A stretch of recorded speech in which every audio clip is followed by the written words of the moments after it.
Hello friends, apex classes के digital platform पर आप सभी लोगों का हार्दिक स्वागत है। वीडियो के इस भाग में हम लोग डिस्कस करने जा रहे हैं संक्रामक रोगों के बारे में। स्टार्ट करने जा रहे हैं इन्फेक्टियस डिजीज के बारे में। इन माय प्रीवियस सेक्शन यानी लास्ट सेक्शन के वीडियो में मैंने आप लोगों को बीमारियों का वर्गीकरण यानी कि रोग के बारे में बता दिया था, कितने प्रकार के होते हैं, संक्रामक और असंक्रामक रोग दोनों बता दिया था मैंने आप लोगों को। तो यहाँ पे मैं आपके पास में स्टार्ट करने जा रहा हूँ जो है अपने पास में कौन सा संक्रामक रोग यानी इन्फेक्टियस डिजीज के बारे में हम लोग डिस्कस करने जा रहे हैं। तो हेडिंग में लगा देता हूं यहाँ पे आपके पास में क्या, संक्रामक रोग। संक्रामक रोग जिसको अपन लोग कहते हैं इन्फेक्टियस डिजीज। क्या कहते हैं? इन्फेक्टियस डिजीज यानी फैलने वाली, जिसको अपन कहेंगे। ठीक है, इन्फेक्टियस डिजीज। याद रखें, मैंने लास्ट सेक्शन में आपको बताया था कि संक्रामक रोग यानी कि इन्फेक्टियस जो डिजीज होती है आपके पास में, ये डिजीज जो है इसको हम लोग दो पार्ट में डिवाइड करते हैं। एक होता है छुआछूत का रोग और एक होता है अछुआछूत रोग। ठीक है, लेकिन यहाँ पे अपन कॉमनली डिस्कस कर रहे हैं इन्फेक्टियस डिजीज के बारे में। तो इसमें क्या होता है आपके पास में, मानव शरीर में क्या होते हैं कि बहुत सारे जो संक्रामक रोग होते हैं वो विभिन्न रोगाणुओं द्वारा होते हैं। किसके द्वारा होते हैं? रोगाणुओं द्वारा। भाई रोग का जो कारण है वो क्या है? रोगाणु है। रोग का जो कारक है वो रोग कारक है। ठीक है, तो सबसे पहले आपको पता होना चाहिए कि यहाँ पे रोग कारक या रोगाणु, रोग कारक या रोगाणु जो होता है आपके पास में, वो आपके पास में क्या होता है? रोग का कारक होता है। ठीक है, रोग का कारक, जिसको हम सामान्य इंग्लिश भाषा के अंदर पैथोजन बोलते हैं। क्या बोलते हैं? पैथोजन बोलते हैं। ये रोग कारक या रोगाणु कोई भी हो सकता है, बैक्टीरिया भी हो सकता है, जीवाणु, मतलब जीवाणु तो बोल ही दिया, बैक्टीरिया जीवाणु एक ही चीज है। वायरस भी हो सकता है, प्रोटोजोआ हो सकता है, कवक हो सकता है, कुछ कृमि हो सकता है, कुछ भी हो सकता है। तो हम लोग संक्रामक बीमारियों को हम क्या करेंगे? कैटेगरी वाइज पढ़ेंगे। ठीक है, उससे पहले आपको एक बात बताऊंगा, जब कभी भी कोई भी रोग पढ़ते हैं या कोई भी परीक्षा के अंदर रोग के बारे में पूछता है यानी डिजीज के बारे में पूछता है, तो आपको 5 कैटेगरी के अंदर इसको क्या करना पड़ता है? डिवाइड करना पड़ता है। कितनी कैटेगरी में? 5 कैटेगरी के अंदर इसको डिवाइड करना पड़ता है। पहली कैटेगरी जो डिजीज के अंदर आती है वो आपके पास में आता है कौन सा? रोग का कारक। क्या आता है? रोग कारक। ठीक है, क्या कहेंगे हम लोग इसको? रोग कारक। दूसरी कैटेगरी होती है जिसको हम कहते हैं वाहक। वाहक मतलब होता है जिससे बीमारी फैलती हो। ठीक है, वाहक। तीसरी चीज आती है वो होता है किसी भी बीमारी का लक्षण। ठीक है, चौथा पॉइंट आता है प्रभावित अंग, कि कौन सा अंग या कौन सा अंग नहीं कहो तो कोशिका या कौन सी चीज क्या हो रही है, इस बीमारी से प्रभावित हो रही है वो। और 5वां आता है आपके पास में बचाव, या आपके पास में आ जाएगा ट्रीटमेंट यानी कि इलाज। ठीक है, बचाव या उपाय। तो ये आपके पास में आ जाएगा, इसके अंदर 5 कैटेगरी आ जाएगी, कारक, वाहक, लक्षण और कौन सा आ जाएगा आपके पास में? प्रभावित अंग, बचाव या इलाज। ये अपने पास में है। ठीक है, तो कारक, कोई भी बीमारी कारक हमेशा क्या होता है? रोगजन होता है। क्या होता है? रोगजन यानी कि पैथोजन, जिसकी हम लोग बात करते हैं। अंडरस्टैंड? और कोई भी बीमारी का जो वाहक होता है वो उस बीमारी को फैलाने वाला एजेंट होता है। क्या होता है? फैलाने वाला एजेंट। फैलाने वाला एजेंट समझते हैं आप लोग इसको, कि स्प्रेड करता है। ठीक है, मतलब जैसे फैला रहा है, जैसे मलेरिया है। मलेरिया होता है प्रोटोजोआ, उसके अंदर कारक जो होता है वो प्रोटोजोआ होता है, लेकिन उसको फैलाता है या वो आगे जो जाता है, स्प्रेड होता है, वो मच्छर की वजह से होता है। या टाइफाइड है, जीवाणु जनित रोग है, रोग का कारक जीवाणु है, परंतु उसको फैलाने वाले का काम कौन कर रहा है आपके पास में? संदूषित जल और आहार है, उसकी वजह से हो रहा है। लक्षण, जो भी बीमारी से रिलेटेड जो लक्षण आएंगे वो आपको यहाँ लिखने पड़ेंगे। ज्वर आ रहा है या छींकना, खांसना, जो भी चीज आ रही है वो। प्रभावित अंग, कौन सा अंग प्रभावित हो रहा है? क्या वो फेफड़ा प्रभावित कर रहा है, यकृत को कर रहा है, कौन से अंग को प्रभावित कर रहा है, आंत को कर रहा है, वो सब आपको यहाँ लिखना पड़ेगा। बचाव या इलाज, सबसे पहली चीज होती है किसी भी बीमारी का बचाव अगर आपको लिखना हो तो आप सबसे मेन चीज होती है कि आप इस वाहक को नियंत्रण कर लो। अगर आप वाहक को नियंत्रित कर लोगे तो ऑटोमेटिकली आप उस बीमारी से क्या हो जाओगे? बच जाओगे, अगर आपने वाहक को कंट्रोल कर लिया तो। ठीक है, अगर वाहक कंट्रोल नहीं है और बीमारी हो रही है तो फिर इलाज में फिर आपके पास में दवाइयां वगैरह औषधियां जो होती है वो आएगी ही आएगी। अंडरस्टैंड ना? ये भी बात आप दिमाग में रखिएगा। तो ये चीज अपने पास में मेनली आ रही है इन्फेक्टियस डिजीज में। कोई भी बीमारी पढ़नी हो, ये 5 कैटेगरी तो हमको लिखनी ही होगी। इसके अलावा एक्स्ट्रा के अंदर अगर आपको लिखना हो, कभी कभी किसी बीमारी में लिया होता है, तो एक्स्ट्रा के अंदर आपको बता देता हूं। एक्स्ट्रा के अंदर आपको ध्यान रखना है वो है, पहली चीज जो आ रही है आपके पास में एक्स्ट्रा में ध्यान रखने वाली, वो उस चीज को अपन लोग क्या कहते हैं? उस चीज को अपन कहते हैं कि भाई कोई जैसे अपन कहते हैं ना कि डायग्नोस, निदान क्या है इसका, निदान मतलब होता है आपके पास में जांच क्या है, डायग्नोसिस कैसे करते हो, पहचान कैसे सकते हैं इस बीमारी को, इस बीमारी की जांच कौन सी होती है। ये सभी के अंदर नहीं लिखना होगा, कुछ कुछ के अंदर लिखना होगा जो हम बता देंगे, ठीक है।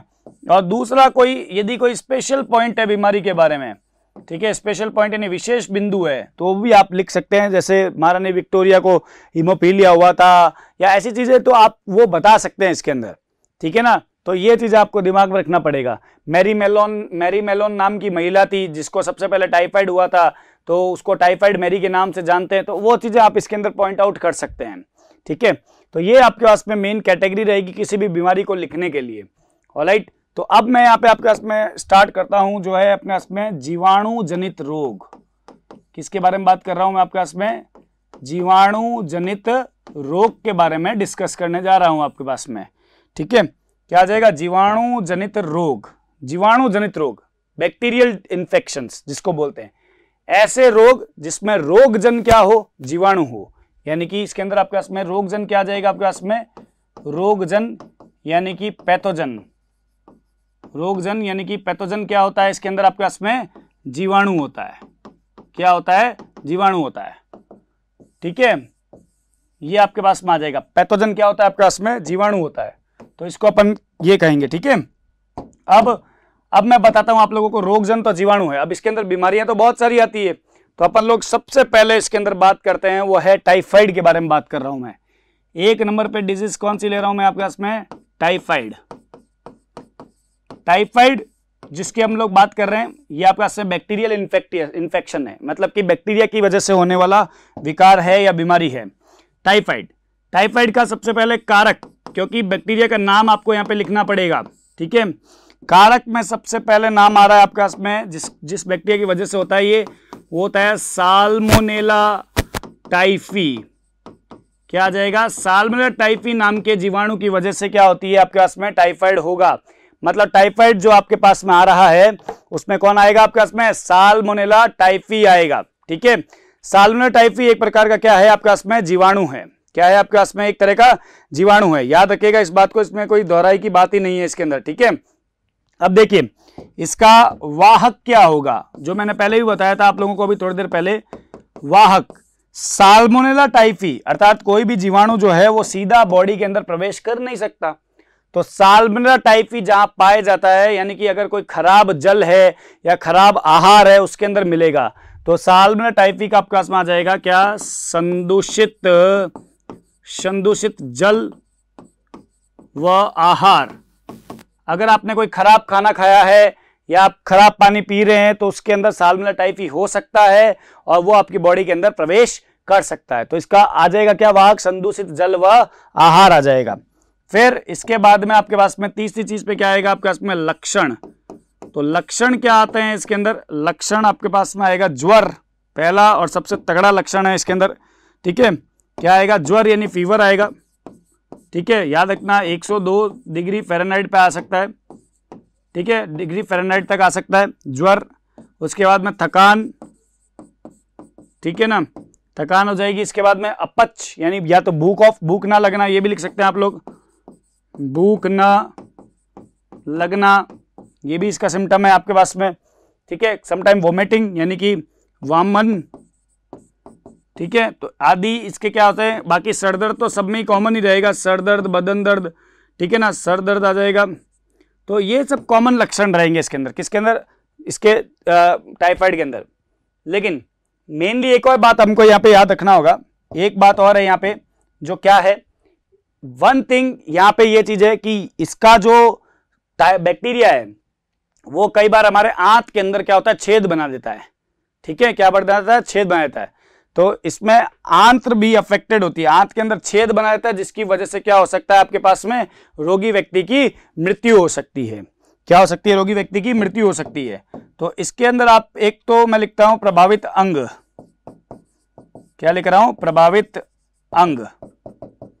तो प्रभावित अंग एक रहेगा इसके अंदर यकृत और एक रहेगा आंत, यकृत व आंत्र। आंत के अंदर तो क्या होता है? छिद्र भी बन जाता है। क्या बन जाता है आंत के अंदर? आंत्र में छिद्र बन जाता है कई बार, ठीक है। जिसकी वजह से क्या हो सकती है, मृत्यु हो सकती है। रोगी व्यक्ति क्या हो सकती है, मृत्यु हो सकती है। तो ये प्रभावित अंग की बात आ गई आपके पास में। अब अगर मैं इसका कहूं कि बचाव क्या हो सकता है, तो बचाव क्या है, इसका बचाव है कि आप वाहक को कंट्रोल कर लो, यानी संदूषित जल व्यवहार है तो स्वस्थ जल को पियो। ठीक है, क्या आ जाएगा आपका इसमें, स्वस्थ जल आ जाएगा। और साथ में क्या आ जाएगा, स्वस्थ यानी कि एकदम सही आहार लो। ठीक है, स्वस्थ जल आ गया, स्वस्थ आहार आ गया। तो ये सब इसके अंदर क्या होंगे, सबसे पहले बचाव यही है कि आप वाहक को कंट्रोल करो। हमेशा मैंने यही कहा है कि बचाव यही है, आप वाहक को कंट्रोल करो, अपना बीमारी से बच जाओगे। अब अगर फिर भी नहीं होता है तो उपाय क्या है, इसका इलाज क्या है, आपके इसमें ड्रग्स लो। सिम्टम को कम करने के लिए ड्रग्स आती है। सिम्टम्स कम करना मतलब हो गया लक्षण को कम करने के लिए क्या है, दवाइयां लेनी पड़ेगी। ठीक है, क्या करनी पड़ेगी, दवाइयां खानी पड़ेगी। तो लक्षण जो लक्षण बताओगे डॉक्टर उसके अनुसार क्या कर देगा, आपको दवाई दे देगा। तो ये चीज रहेगी। विशेष चीज जो आपके पास में इसका जो रहता है वो निदान का नाम याद रखना। इसका जो चेक होता है, यानी जब आप लेबोरेटरी में जाएंगे प्रयोगशाला में और जांच करवानी होती है तो इसके टेस्ट का नाम होता है विडाल टेस्ट। क्या होता है, विडाल जांच। विडाल की जांच करवाते हैं तो उसके अंदर आपको टाइफाइड का सिम्टम्स या टाइफाइड के बारे में जानकारी मिलती है। ठीक है, कि आपको टाइफाइड है या नहीं है। ऑलराइट, ये ध्यान रखेगा। स्पेशल पॉइंट इसका ये है यहाँ पे कि मैरी मेलोन नाम की एक रसोइया थी। ठीक है, जिसने क्या किया था, अपने द्वारा बनाए गए भोजन को काफी लोगों को खिलाया था। ठीक है, क्या किया था, काफी लोगों को अपने द्वारा बनाया गया भोजन खिलाया, जिसकी वजह से क्या हुआ कि बहुत सारे लोगों की मृत्यु भी हुई थी। तो मैरी मेलोन को टाइफाइड मैरी के नाम से भी जानते हैं। समझे आप लोग। तो ये बात आपको यहाँ पे दिमाग में रखना होगा। दूसरी डिजीज के बारे में हम लोग बात करते हैं। यहाँ पे दूसरी बीमारी हमारे पास में कौन सा, न्यूमोनिया। तो अपन लोग सेकंड के बारे में डिस्कस कर रहे हैं, जिसका नाम अपने पास में क्या है, जीवाणु जनित ही है ये भी। इसका नाम क्या आ जाएगा, निमोनिया। बहुत कॉमन सा आप लोगों ने सुना होगा इसके बारे में काफी सारी बातें। ठीक है ना, और चर्चा में रहता है ये विषय आपके पास में। तो इसका जो कारक होगा आपके पास में वो होता है कौन, स्ट्रेप्टोकोकस निमोनी। क्या होता है आपके पास में इसके अंदर, स्ट्रेप्टोकोकस निमोनी। ठीक है, स्ट्रेप्टोकोकस निमोनी नाम का बैक्टीरिया है, या फिर आप इसको ऐसे भी कह सकते हो डिप्लोकोकस निमोनी। ठीक है, ये अपने पास में रहेगा। तो ये अपने पास में जीवाणु का नाम आ गया, कौन सा आ गया, स्ट्रेप्टोकोकस निमोनी या डिप्लोकोकस निमोनी, जिसको अपन लोग बोलते हैं। फिर अपने पास में कौन आ जाएगा, वाहक आ जाएगा। इस बीमारी का वाहक क्या हो जाएगा आपके पास में, जो सूक्ष्म बूंदें निकलती है जो संक्रमित व्यक्ति के द्वारा, वो सारी इसके वाहक के अंदर क्या होता है, काउंट होती है। ठीक है ना, याद रखना इस चीज को। तो यहां पे क्या आ जाएगा, संक्रमित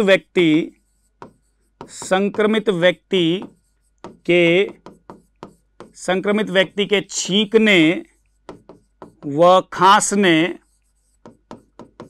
संक्रमित व्यक्ति के छींकने व खांसने से जो बूंदें निकलती है। ठीक है ना, बूंदों का वातावरण में आना या किसी असंक्रमित व्यक्ति के संपर्क में आने से। ठीक है, क्या हो जाएगा, असंक्रमित व्यक्ति के संपर्क में आने से। इसके अलावा छोटी मोटी कोई चीजें हैं, वस्तुएं हैं संक्रमित व्यक्ति की, जो उसके ऊपर बूंदें अगर गिरी हुई है तो वो मतलब जो छींकने से या खांसने से जो बूंदें निकलती है वो गिरी हुई अगर किसी वस्तु के ऊपर, तो उस वस्तु का किसी असंक्रमित व्यक्ति के कांटेक्ट में आने से भी क्या होता है, ये तरह की निमोनिया हो सकता है। अब इसके अंदर आपके पास में लक्षण क्या रहेगा, सबसे मेन चीज आपको बता देता हूं। इसके अंदर जो लक्षण जो रहेंगे वो आपके पास में रेस्पिरेटरी सिस्टम यानी श्वसन संबंधी लक्षण रह सकते हैं। निमोनिया रोग में एक तो सबसे पहले रोगी व्यक्ति को पहला लक्षण हो जाएगा, ठंड बहुत ज्यादा लगती है। क्या लगेगी, ठंड, यानी कि कपकपी लगेगी। उसके साथ में क्या आ जाएगा, तेज बुखार आएगा। ठीक है, क्या आएगा, तेज बुखार आ जाएगा। तो क्या आ जाएगा आपके पास में, ठंड लगेगी, और क्या आ जाएगा आपके पास में, तेज बुखार आ जाएगा। और सबसे मेन चीज है यकृत और पित्ताशय के अंदर क्या हो जाएगा, सेप्टिसीमिया हो जाएगा। ठीक है, मतलब इसमें आप ऐसे लिख सकते हो, यकृत व पित्ताशय में सेप्टिसीमिया। क्या हो जाएगा, यकृत व पित्ताशय के अंदर क्या हो जाएगा आपके पास में, सेप्टिसीमिया हो जाएगा, ठीक है, और जलन होने लग जाएगी। कहने का मतलब है क्या हो जाएगा, जलन होगी, तथा क्या होगी, जलन होने लग जाएगी, ठीक है। ये अपने पास में कॉमन सिम्टम बता रहा हूं आपको निमोनिया के अंदर जिसकी बात कर रहा हूं। छाती में क्या होगा, दर्द होगा, ठीक है। तो यहाँ पे आपके पास में क्या हो जाएगा, छाती में दर्द। ब्लड में WBC की क्या हो जाएगी आपके पास में, कमी हो जाएगी। WBC क्या होने लग जाएगी आपके पास में, कम होने लग जाएगी, ठीक है। WBC कम हो जाएगी तो इम्यूनिटी ऑटोमेटिकली क्या हो जाएगी, कम हो जाएगी। तो यहाँ पे जिसकी वजह से क्या हो जाएगा, प्रतिरक्षा क्या हो जाएगी आपके पास में, डाउन हो जाएगी, क्योंकि WBC की कम होने से लिम्फोसाइट कम होगी, और लिम्फोसाइट हमेशा एंटीबॉडी को बनाती है, तो एंटीबॉडी बनेगा नहीं, बदौलत क्या हो जाएगा, इम्यूनिटी क्या होगी वहां पे आपके पास में डाउन हो जाएगी। उसके बाद में आपके पास में क्या होगा, सांस लेने में दिक्कत होगी। सबसे मेन सिम्टम है ये आपके पास में, श्वास में कठिनाई। क्या आएगी, श्वास में कठिनाई होगी, ठीक है। सांस लेने में क्या आ जाएगी आपके पास में, दिक्कत होने लग जाएगी। और रोग मतलब रोग के लक्षण 1 से 3 दिन में प्रदर्शित होते हैं। संक्रमण होने के 1 से 3 दिन में प्रदर्शित होंगे। मतलब मेन चीज क्या होती है निमोनिया के अंदर आपके पास में, जैसे नॉर्मली आपके पास में ये वायु कुप्पिका होती है, फेफड़ों के अंदर होती है ना वायु कुप्पिका। वायु कुप्पिका में सामान्य रूप से हम क्या पढ़ते हैं कि हवा भरी होती है। क्या भरी होती है, हवा, यानी एयर भरी रहती है। इसके अंदर आपके पास में क्या फिलअप रहेगा, एयर भरा रहेगा।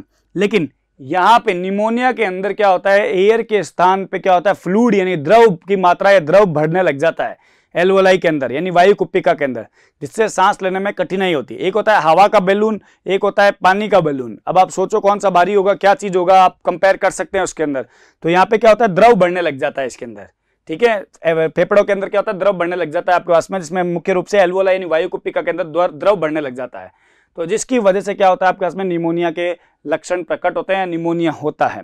जीवाणु की बदौलत होता है कार्य, ठीक है। यहाँ पे क्या हो जाएगा, द्रव बढ़ने लग जाएगा। तो जितना द्रव बढ़ेगा वो क्या होगा, गैसों का विनिमय नहीं हो पाएगा। यहाँ से O2 और यहाँ से CO2 का विनिमय क्या हो जाएगा, रुक जाएगा। तो ये बात आपको यहाँ पे दिमाग में रखना होगा।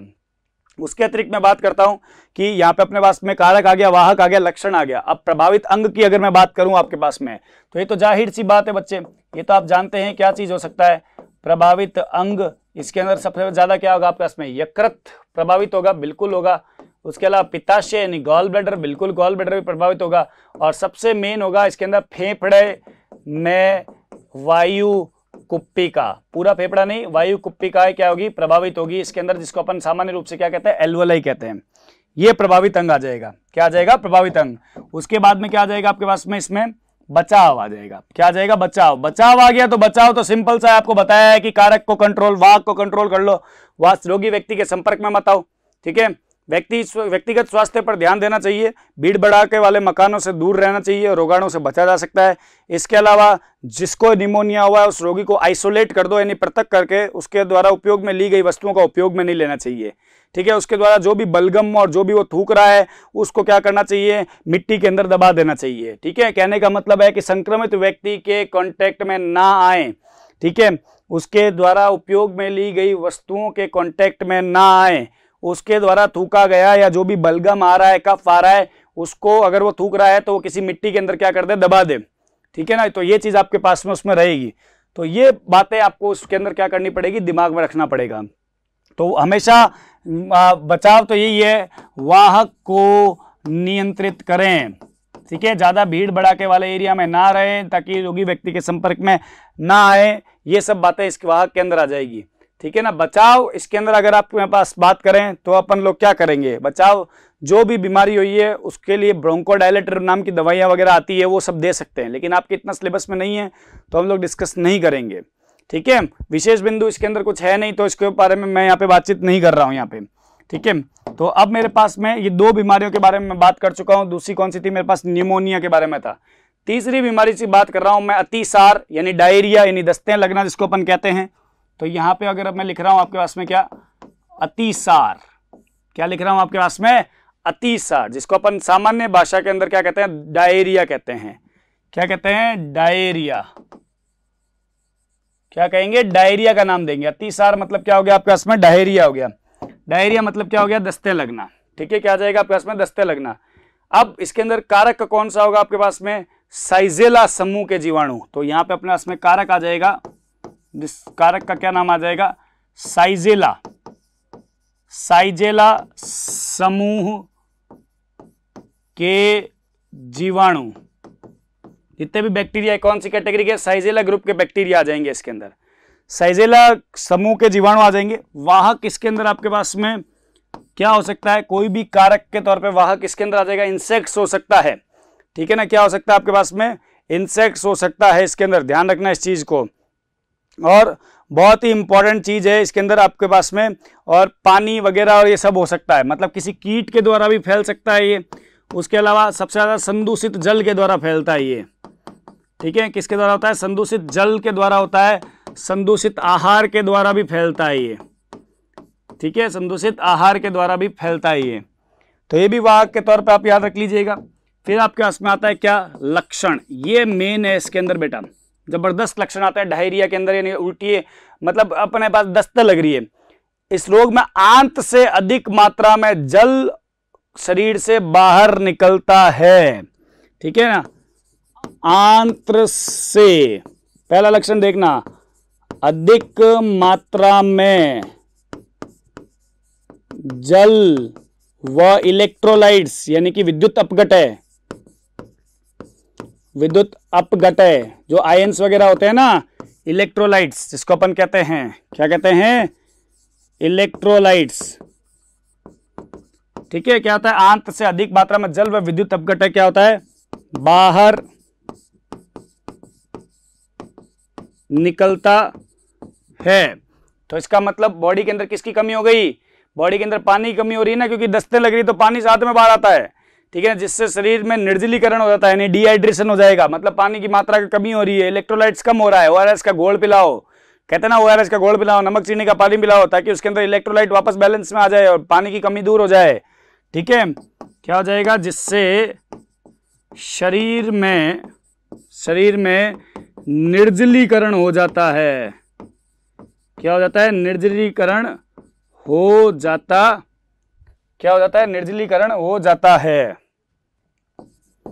निर्जलीकरण का मतलब होता है, इंग्लिश भाषा याद रखेंगे, ये कॉमन नाम है डिहाइड्रेशन, पानी की कमी हो रही है, ठीक है ना, और इलेक्ट्रोलाइट्स की भी क्या हो रही है, कमी हो रही है। रोगी व्यक्ति को क्या हो सकती है, उल्टी हो सकती है, और दस्त के साथ साथ में श्लेष्मा और रक्त का भी स्त्रावण हो सकता है। ये पहला लक्षण था। दूसरा लक्षण आपके पास में क्या हो सकता है, रोगी व्यक्ति को उल्टियां होना, क्या होना, उल्टियां होना, रोगी व्यक्ति को उल्टियां होना। उसके अलावा आपके पास में आ जाएगा वमन, यानी दस्त, क्या हो जाएगी, दस्त, क्या हो जाएगा, दस्ते लगना व क्या आ जाएगा आपके पास में, दस्ते लगना, साथ में क्या आ जाएगा इसके अंदर आपके पास में, इसके साथ में म्यूकस का डिस्चार्ज होना, म्यूकस व रुधिर का डिस्चार्ज होना, ठीक है ना, ये भी इसके अंदर आपके पास में रह सकता है। ब्लड भी आने लगता है, रोगी व्यक्ति को बुखार और कमजोरी भी आ सकती है। तो चौथा लक्षण क्या आ जाएगा हमारे पास में, बुखार व कमजोरी आना, क्या आ जाएगा, बुखार व कमजोरी आना, ये इसका अगला लक्षण आ जाएगा आपके पास में, ठीक है। 4 हो गए आपके पास में। तो ये अपने पास में क्या आ गया, लक्षण की बात की अपन, कारक हो गया हमारे पास में, इसका अतिसार का वाहक हो गया, लक्षण हो गया। प्रभावित अंग सबसे ज्यादा जो होता है वो आंत्र होता है, यानी पाचन तंत्र प्रभावित होता है इसके अंदर आपके पास में। तो यहाँ पे सबसे मेन ये चीज आ रही है, प्रभावित तंत्र या अंग जो रहता है वो है आपके पास में कौन सा, पाचन तंत्र सबसे ज्यादा प्रभावित होता है, जिसमें भी मुख्य रूप से कौन, आंत्र, आंत्र के अंदर दिक्कत होने लग जाती है और वहां पे पाचन प्रभावित होगा ही होगा, ठीक है। बचाव क्या है इसके, बचावी उपचार है, मेन तो ये याद रखो सब बीमारियों के अंदर। बचाव में कहता है रोग से बचाव के लिए पानी को उबाल कर और छान कर पीना चाहिए, ठीक है ना। तो वैसे तो वाहक को नियंत्रित कर लो, ठीक है, पानी को उबाल कर व छान कर पीना चाहिए, ठीक है। सबसे मेन चीज यही है कि पानी हमेशा साफ पीना चाहिए भाई रे, ठीक है ना। रोगी द्वारा त्यागे गए मल और उल्टी को मिट्टी में दबा देना चाहिए, जैसे उसमें था निमोनिया में। तो ये भी आपको लिखना होगा, रोगी द्वारा त्यागे गए मल व उल्टी को मिट्टी में दबा देना चाहिए, मिट्टी में दबा देना चाहिए। ठीक है, क्या कर देना चाहिए, मिट्टी के अंदर दबा देना चाहिए। खुला रखा हुआ भोजन और सड़े गले फल नहीं खाने चाहिए। वही चीजें, सब वाह को कंट्रोल कर लो।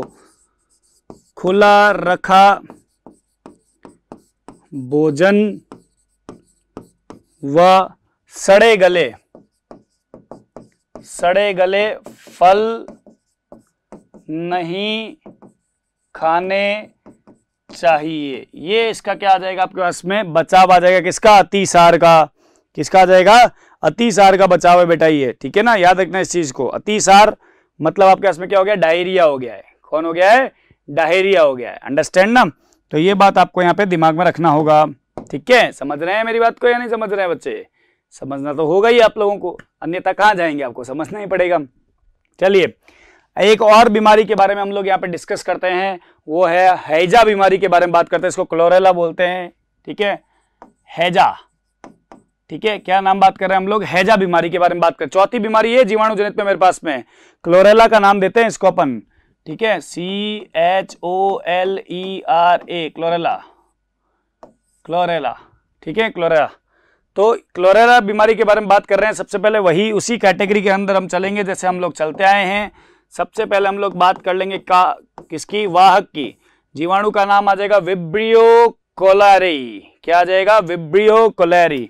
जीवाणु के नाम तो आपको याद रखने पड़ेंगे, विब्रियो कोलेरी। ठीक है, ये अपने पास में इसका क्या आ जाएगा, वाहक आ जाएगा।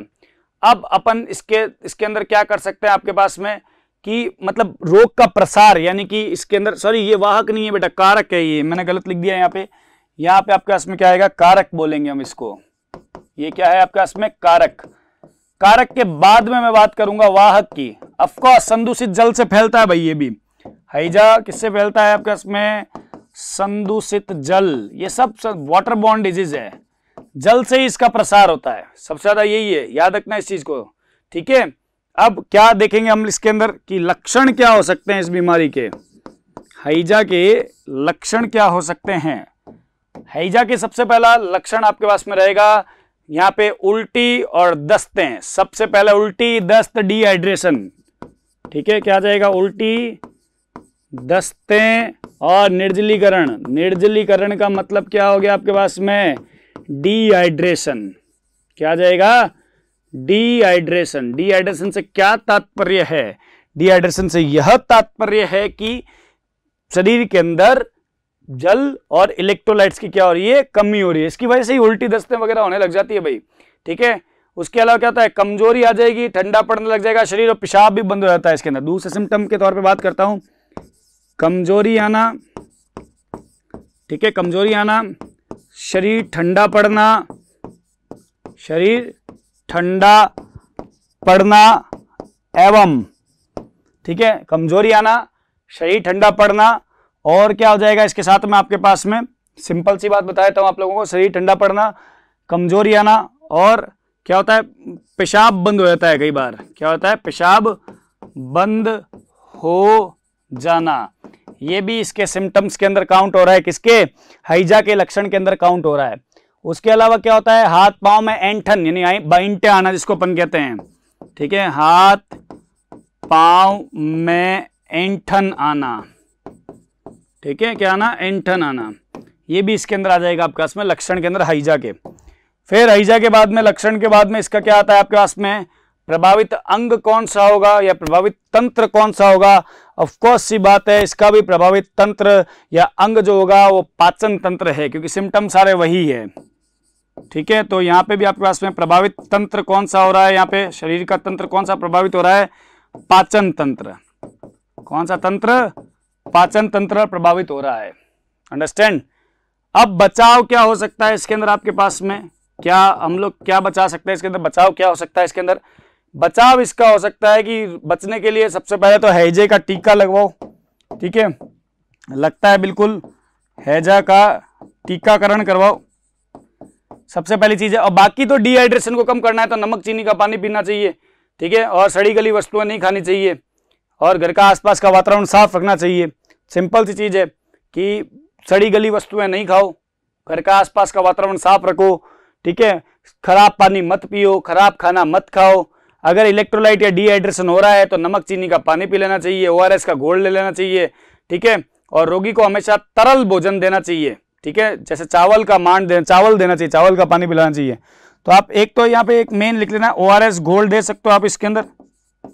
और जो व्यक्ति है, रोगी व्यक्ति जो है, उसको आपको क्या करना है, यहाँ पे रोगी व्यक्ति को तरल भोजन देना है। कैसा भोजन?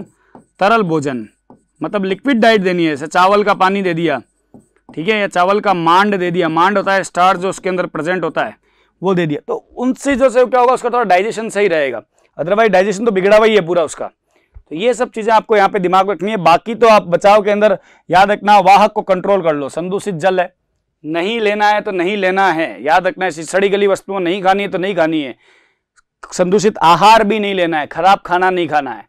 तो ये सब चीजें आपको कॉज करती है, मतलब बताती है कि आप कितने समझदार है और कितना आप इसको आप बता सकते हैं कि भाई हाँ ठीक है, मेरे मतलब मैं इस चीज से बच सकता हूँ या बच सकती हूँ।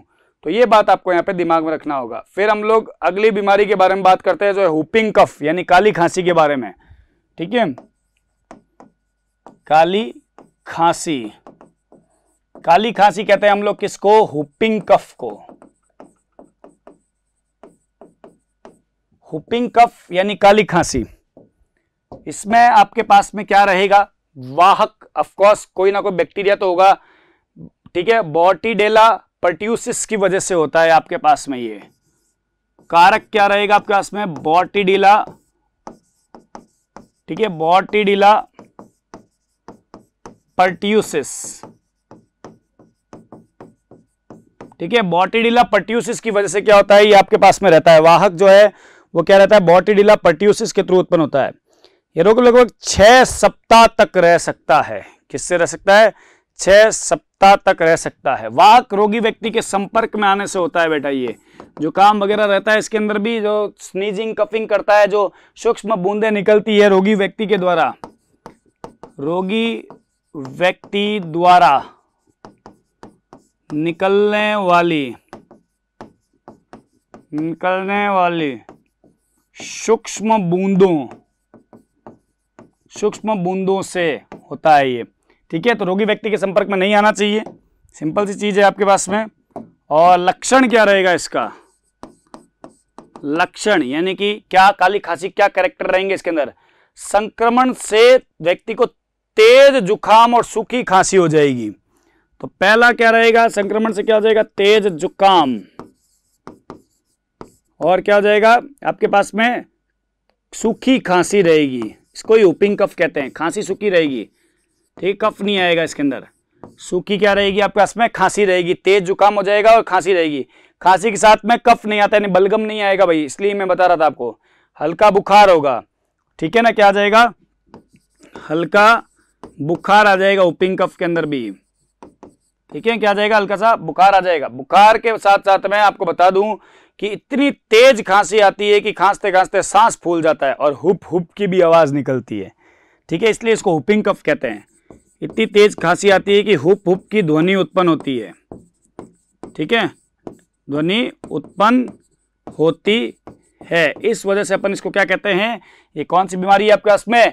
हुपिंग कफ है, ठीक है। क्या होती है? हुपिंग कफ है। बचाव क्या है इसका? पहले तो वाहक को तो कंट्रोल लेना ही लेना है अपने पास में।